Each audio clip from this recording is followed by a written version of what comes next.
नमस्कार, सत श्री अकाल। सब लोग अच्छे होंगे। हिंदी भाषा BA सेकेंड ईयर हिंदी की आधुनिक गतिविधियाँ। आज का हमारा टॉपिक है ऋण जल धन जल, फणीश्वर नाथ रेणु द्वारा रचित रिपोर्टाज, जिसका नाम पंछी की लाश भी है।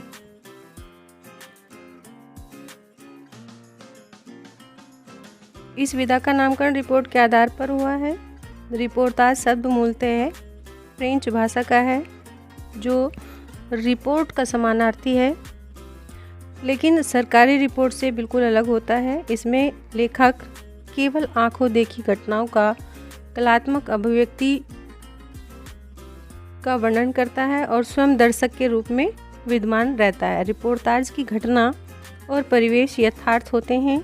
इसमें सामयिक घटना और उसकी ऊपरी सतह का ही चित्रण मिलता है, जो भविष्य की ओर संकेत करता है। रांगे राघव, विष्णु प्रभाकर, प्रभाकर माचवे, धर्मवीर भारती आदि प्रमुख रिपोर्टाज लेखक हैं। फणीश्वर नाथ रेणु हिंदी के सुप्रसिद्ध आंचलिक कथाकार हैं। उन्होंने अपने ऋण जल धन जल शीर्षक रिपोर्टाज में बिहार में सन 1966 में पड़े सूखे और सन 1975 में आई प्रलयंकारी बाढ़ का वर्णन किया है।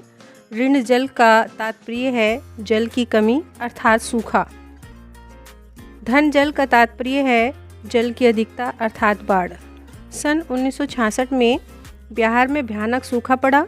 उस समय अकाल की काली छाया ने पूरे दक्षिणी बिहार को अपनी चपेट में ले लिया। दूसरी ओर सन 1975 में आई प्रलयंकारी बाढ़ ने पटना की सड़कों को जल से पूरी तरह से भर दिया। घरों में जल भर गया, जिससे लाखों लोगों का जीवन पूरी तरह से संकट में आ गया। ऐसी भयंकर त्रासदी को देखकर रेणु जी का संवेदनशील मन दुखी हो उठा, व्यथित हो उठा। उन्होंने अपने इस रिपोर्टाज में सूखे और बाढ़ की विभीषिका को स्वाभाविक और जीवन चित्र का वर्णन किया है। सूखे और बाढ़ पर आधारित होने के कारण इस रिपोर्टाज का शीर्षक ऋण जल धन जल सटीक एवं सार्थक प्रतीत होता है। ऋण जल धन जल के लेखक का नाम यदि पूछा जाए तो ऋण जल धन जल के लेखक फणीश्वर नाथ रेणु हैं। ऋण जल धन जल हिंदी गद्य साहित्य की किस विधा में आता है? तो यह रिपोर्टाज गद्य विधा में आता है। ऋण जल धन जल शीर्षक का अर्थ स्पष्ट कीजिए।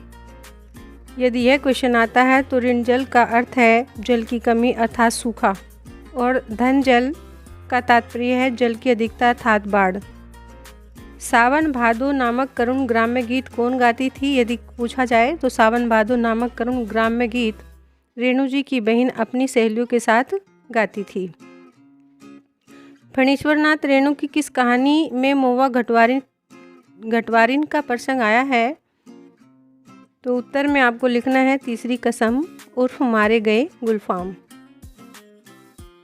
बाढ़ का समाचार पटना के किस पत्रकार ने आकाशवाणी दिल्ली से संपर्क स्थापित कर प्रसारित किया? यदि यह प्रश्न पूछा जाता है तो आपको बताना है HP शर्मा। फणीश्वर नाथ रेणु के 2 आंचलिक उपन्यासों के नाम लिखिए। तो लिखिए मैला आंचल और पड़ती परिकथा। रिपोर्टाज किस भाषा का शब्द है? तो फ्रेंच भाषा का शब्द है। किन्हीं 2 रिपोर्टाज एवं उनके लेखक के नाम लिखिए। तो युद्ध यात्रा धर्मवीर भारती, प्लाट का मोर्चा शमशेर बहादुर सिंह। ऋण जल धन जल फणीश्वर नाथ रेणु द्वारा लिखा गया है। यद्यपि रिपोर्टाज के शीर्षक में पहला पद ऋण जल है, परंतु लेखक ने रचना के प्रारंभ में धन जल का वर्णन प्रस्तुत किया है। सन 1975 में आई बाढ़ के दृश्य का चित्रांकन करते हुए रेणु जी लिखते हैं कि पटना का पश्चिमी इलाका पानी से डूब गया था। इस स्थिति में घर में ईंधन, आलू, मोमबत्ती, दिया सलाई, पेयजल तथा आवश्यक दवाइयों की व्यवस्था कर ली गई। लेखक उस समय की आंखों देखी और कानों से सुनी घटनाओं का चित्रात्मक वर्णन करते हुए कहता है कि सुबह समाचार मिला कि राजभवन और मुख्यमंत्री आवास भी बाढ़ग्रस्त क्षेत्र में आ गए हैं। गोल भर भी पानी से घिर गया है। बाढ़ की विभीषिका देख सुनकर जब लेखक कुछ पत्रिकाएं लेकर अपने फ्लैट पर वापस आ रहा था तो मार्ग में जनसंपर्क की गाड़ियों से घोषणा की जा रही थी कि रात के 12 बजे तक पानी लोहिनीपुर, कंकड़बाड़ और राजेंद्र नगर में घुस जाने की संभावना है। अतः सभी लोग सावधान रहें और सुरक्षित स्थानों पर जाने का प्रयास करें। रेणु जी ने सन 1937 में सिमबरनी शंकरपुर में आई बाढ़ के समय नाव को लेकर हुई लड़ाई का दृश्य भी देखा था। उस समय जहां एक और गांव के लोग नाव के अभाव में केले के पेड़ के तनों को बेड़ा बनाकर किसी तरह काम चलाया करते थे, वहीं दूसरी तरफ जमींदार के लड़के नाव पर हारमोनियम तबला लेकर जल विहार करने निकले थे। गांव के नौजवानों ने मिलकर उनकी नाव छीन ली थी। इस प्रकार की सभी घटनाओं का वर्णन लेखक ने किया है। ऋणजल अर्थात सूखा। रेणु जी ने अपने रिपोर्टाज में धनजल के माध्यम से बिहार की बाढ़ के साहित्यिक एवं कलात्मक वर्णन के साथ ही बिहार के भयंकर सूखे एवं अकाल के भी अत्यंत मर्मस्पर्शी दृश्यों का चित्रांकन किया है। सन 1966 में संपूर्ण दक्षिणी बिहार को सूखे ने अपनी चपेट में ले लिया था। रेणु जी ने सूखे को इस स्थिति का आकलन दिनमान के संपादक और अपने मित्र अज्ञे जी के साथ घूमकर किया था। रेणु जी अज्ञे जी के साथ गया शहर छोड़कर नवादा की ओर जा रहे थे। मार्ग में सड़क के दोनों ओर की भूमि पूर्ण रूप से शुष्क थी, कहीं भी घास या हरियाली दिखाई नहीं दे रही थी। गाड़ियों में अनाज के बोरे नहीं थे, सूखा पुआल था। दुकानों में मकई नहीं थी। बच्चे भूखे स्कूल पढ़ने जा रहे थे। स्कूलों में भी दूध निःशुल्क नहीं मिलता था। हाल ही में हल्की बारिश हुई थी, इसीलिए कुछ किसान हल जोतते तथा कुदाल चलाते हुए दिखाई दे रहे थे। इस प्रकार लेखक ने कई घटनाओं को एक साथ अपने कथा सूत्र में पिरोकर इस रिपोर्टाज का प्रस्तुतिकरण किया है। ऋणजल दंजल हमारे जो कोर्स में लगा है, फणेश्वर नाथ रेणु, पंछी की लाश। वर्षा के बाद उन्होंने शुरू की है लिखना कि वर्षा के बाद वातावरण का ताप कम हुआ, किंतु बिछावन पर लेटते ही बाढ़ की स्मृतियाँ नॉस्टैल्जिया की तरह फिर लौट कर आने लगी और मन में पसीजने लगा। ऐसा क्यों होता है, इसके मूल में क्या है? बहुत देर तक आत्मविश्लेषण करता रहा। बचपन में बाढ़ शब्द सुनते ही विगलित होने और बाढ़ पीड़ित क्षेत्रों में जाकर काम करने की अदम्य प्रवृत्ति के पीछे सावन बहादुर नामक एक करुण ग्राम्य गीत है। लेखक कहता है कि मेरे मन में बचपन से ही बाढ़ शब्द जो है पूरी तरह से रस बस गया था, जिसे देख करके मैं डरता था और मेरे हृदय में लोगों की सहायता करने के भाव उत्पन्न होते थे और मैं बाढ़ पीड़ितों की हमेशा जो है सहायता किया करता था। तो वो कहते हैं कि इसके पीछे एक कारण था कि सावन बहादुर नामक एक करुण ग्राम्य गीत है, जिसे मेरी बड़ी बहन अपनी सहेलियों के साथ गाया करती थी। वो मैं पूरी तरह से मुझे याद भी था, सुनता था मैं हमेशा उनका यह गीत। ये ग्राम्य गीत है। आषाढ़ चढ़ते ही, आषाढ़ का जब महीना शुरू होता है तो ससुराल में नई बसने वाली बेटी को नेहर बुला लिया जाता है। नेहर माने पीहर। मेरा अनुमान, अथवा लेखक कहते हैं कि लेखक का अनुमान है कि सारे उत्तर बिहार में जब भी नवविवाहिता बेटियों को सावन भादों के समय नेहर में बुलाया जाता था, पीहर उनको बुला लिया जाता था, और जिससे कोई लिवाने नहीं जाता था वो बेचारी परेशान हो जाती थी, दुखी हो जाती थी। तो वो कहती थी, वो गीत उन्होंने लिखा है ग्राम्य गीत, काशी फूटत कसामल रे देबा, बाब मोरा सुधियो न लेल, भाल भेल निर्मोहिया रे देबा। तो कहते हैं कि अब तो चारों ओर काश की फूल गए, काशी फूटत कसामल रे देबा, चारों ओर जो है काश के फूल खिल गए हैं, यानी वर्षा का मौसम बीतने को है। बाबा मोरा सुधियो न लेल, तो मेरे बाबा ने मेरी सुधि नहीं लिया था, उन्हें मेरी याद नहीं आई। इस बार बाबा ने सुधि नहीं ली। बाबा अब मुझे लगता है कि निर्मोही हो गए। वो जो लड़की है जो नेहर में है, जिसे सावन भादों में अब पीहर नहीं बुलाया गया है, वो अपनी पीड़ा को व्यक्त कर रही है।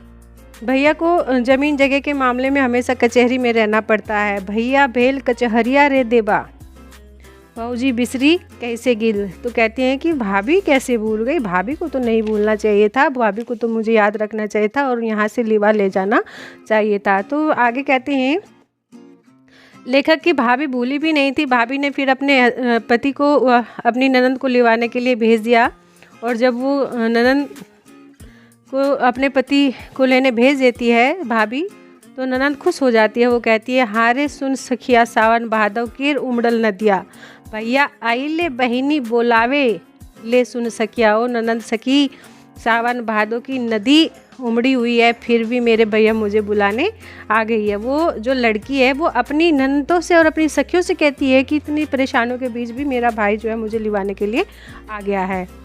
तुम ज़रा सास जी से पैरवी कर दो, अब तुम सास से पूछ लो कि मैं जानना चाहती हूँ, मुझे भेज दे। तो सास कहती है कि मैं नहीं जानती, अपने ससुर से कहो। ससुर ताने देकर कहता है कि नदी वाले इलाके में बेटी की शादी के बाद दहेज में नाव क्यों नहीं दिया।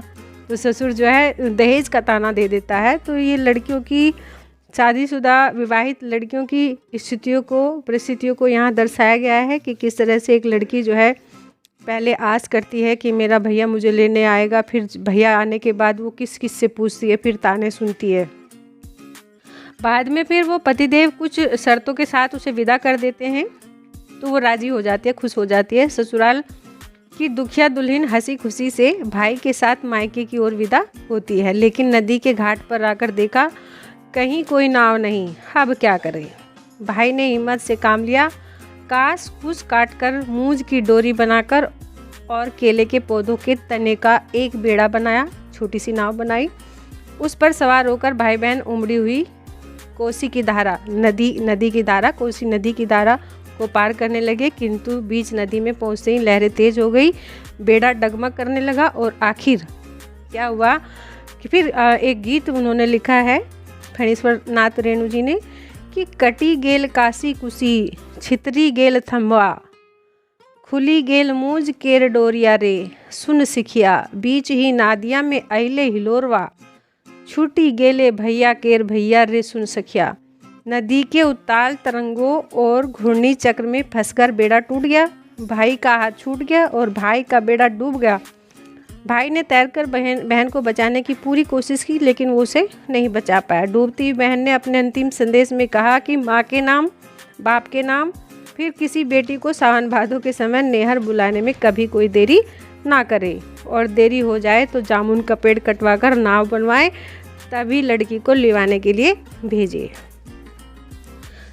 तो फणीश्वर नाथ रेणु कहते हैं कि ये जो घटना गीत में थी, ग्राम्य गीत में थी, ये बिहार के, दक्षिणी बिहार के में ये हमेशा घटती रहती थी। इस प्रकार की घटनाएं, ऐसी वहाँ की स्थितियाँ थी, वहाँ का माहौल ऐसा था, वहाँ इस तरह के वातावरण में लोग जीवन बिताते थे। तो दुख प्रकट करते हैं, उनका मन पसीज जाता है, आंसू आ जाते हैं, लेखक खुद परेशान हो जाता है। तो इस प्रकार के सभी दृश्य को उन्होंने अपने इस रिपोर्टाज में दिखाया है, प्रस्तुत किया है। सूखे की और बाढ़ की भयंकर स्थितियों को पूरी तरह से उन्होंने सामने रख दिया है, जिसे पढ़कर के ऐसा प्रतीत होता है जैसे ये घटना हमारे सामने घट रही हो। तो आज के लिए इतना ही। Thank you.